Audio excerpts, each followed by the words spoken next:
চাঁপাইনবাবগঞ্জে প্রচুর পরিমাণ আম, লিচু, কুল, তারপরে হয়তো পেয়ারাও উৎপন্ন হয়, তাই না? যে জায়গার মানুষ এত ফল উৎপাদন করে তারা কি ফল খায় না?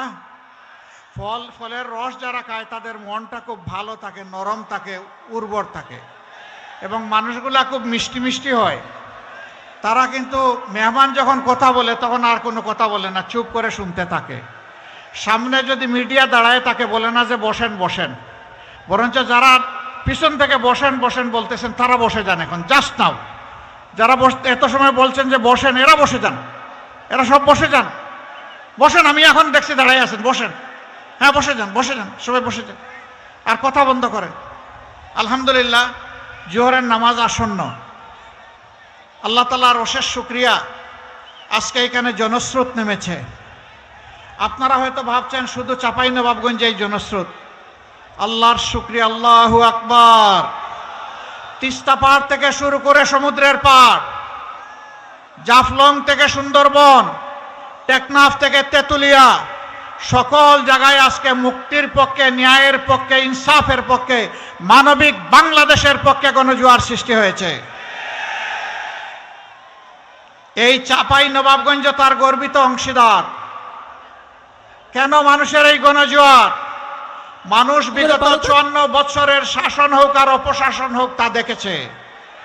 ওইটা দেখতে দেখতে ক্লান্ত হয়ে পড়েছে। এখন বাংলাদেশের জনগণ পরিবর্তন চায়, পুরানা বন্দোবস্তের রাজনীতি আর দেখতে চায় না। জুলাই যোদ্ধারা সেদিন রাস্তায় নেমে বলেছিল, উই ওয়ান্ট জাস্টিস, আমরা সর্বক্ষেত্রে ন্যায় বিচার চাই। তার মানে হলো ন্যায় বিচার নাই, সেই ন্যায় বিচার আমরা প্রতিষ্ঠা করতে চাই ইনশাআল্লাহ। রাজার জন্য যে বিচার, সকলের জন্য সেই একই বিচার। একজন সাধারণ মানুষ অপরাধ করলে বিচার হবে যেটা, শাস্তি হবে যা। দেশের প্রেসিডেন্ট কিংবা প্রধানমন্ত্রী একই অপরাধ করলে তাদেরকেও ছাড় দিয়ে কথা বলা হবে না। সেই বিচার আমরা বাংলাদেশে কায়েম করতে চাই। এই বিচার মুসলমান, হিন্দু, বৌদ্ধ, খ্রিস্টান, সাঁওতাল যারা আছে, নৃতাত্ত্বিক জাতিগোষ্ঠীর সকলের জন্য। এই বাংলার আসমানের ছাদের নিচে আর জমিনের উপরে যারাই বসবাস করে, বিচার ইনশাআল্লাহ তাদের জন্য সমান কায়েম করা হবে। ওই বিচার যখন কায়েম করা হবে তখন বাংলাদেশে আর কাউকে চাঁদাবাজি করতে দেওয়া হবে না। চাঁদাবাজির রাস্তা বন্ধ হয়ে যাবে। চাঁদাবাজদেরকে ধরে এনে কাজে নিয়োগ দেওয়া হবে। তারাও সেদিন কাজ করে দেশ গড়ার কাজে অংশগ্রহণ করবে ইনশাআল্লাহ। দুর্নীতি যারা করেন তাদের দুর্নীতি করার প্রয়োজন হবে না। এখন দুইটা কারণে মানুষ দুর্নীতি করে, একটা হলো লোভ আর একটা হলো বাধ্য হয়ে। লোভ তো আমরা সবাই বুঝি, বাধ্য হয়ে কেন দুর্নীতি করবে? অবশ্যই আমার সামনে এখানে আধা সামরিক বাহিনীর লোকেরা আছেন, র্যাব আছে, পুলিশ আছে, আনসার আছে, এবং কোনো কোনো জায়গায় সামরিক বাহিনীর লোকদেরকে আমরা দেখেছি। তাদের সকলে সমান নয়। সামরিক এবং আধা সামরিক বাহিনীতে যারা নাম লেখান, প্রথম দিনই তারা নিয়ত করে ফেলেন, ওয়াদা করেন, নিজের জীবন দিব কিন্তু দেশের 1 ইঞ্চি মাটি কাউকে দেব না। একমাত্র সার্ভিস যেখানে জীবন দেওয়ার শপথ নিয়ে যাত্রা শুরু, তাদের সুবিধা, তাদের বেতন আর আমাদের বেতন আর সুবিধা এক হওয়ার প্রশ্নই ওঠে না। যার যেমন অবদান তাকে তেমন মূল্যায়ন করতে হবে। আইন শৃঙ্খলা বাহিনীর লোকেরা দিন নাই রাত নাই 24 ঘন্টা অন ডিউটি, পাগল হয়ে দৌড়ায়। সেই লোকদেরকে যদি 8 ঘন্টা ডিউটি করা লোকদের সমান বেতন দেওয়া হয়, এটা কি ইনসাফ হবে? চরম বেইনসাফি হবে। এবং সেটাই বাংলাদেশে চলে আসছে। আমি অল্প কিছু পেশার কথা বললাম, প্রায় সকল পেশায় এই ধরনের ভারসাম্যহীনতা।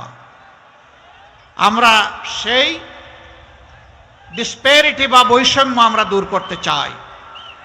যার যেটা ন্যায্য পাওনা, একজন কর্মচারী, কর্মকর্তা, সে সরকারি, আধা সরকারি, স্বায়ত্তশাসিত, বেসরকারি, যেখানেই হোক, সে যেন তার পুরা মেধা যোগ্যতা উজাড় করে সেখানে সেবা দিতে পারে।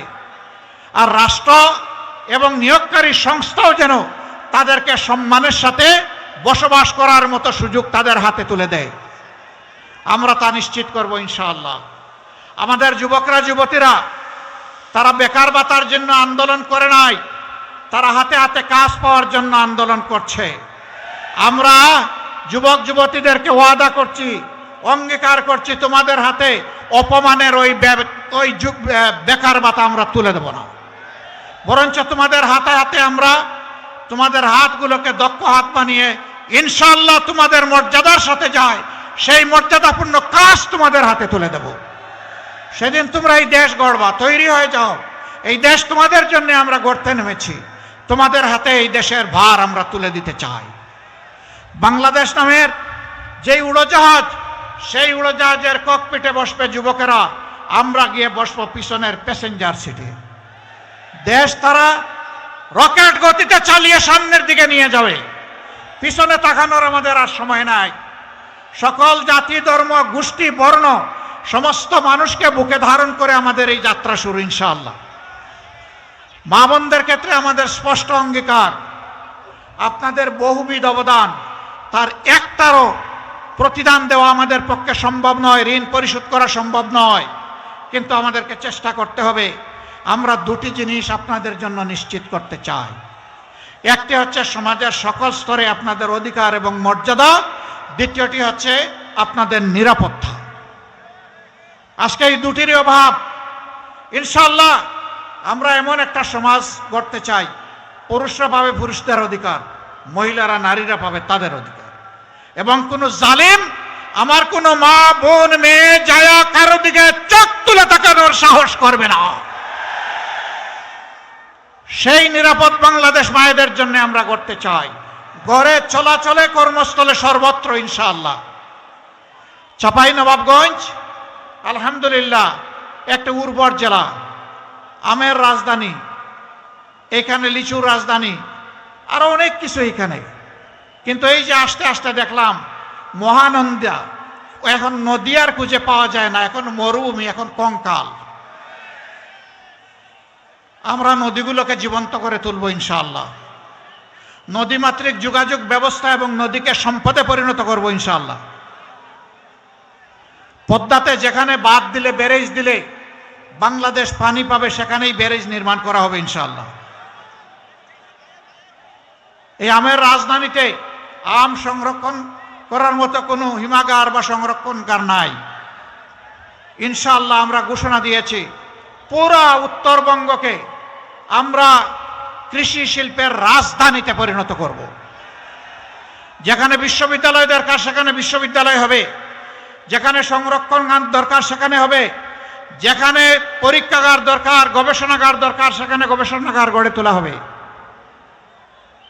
আম এবং লিচুর প্রসেসিং করে সারা বছর খাওয়ানোর ব্যবস্থা করা হবে, বিশ্বেও রপ্তানি হবে ইনশাআল্লাহ। এইভাবে বাংলাদেশে এবং বিশ্বে আমরা চাপাইকে পৌঁছে দিতে চাই।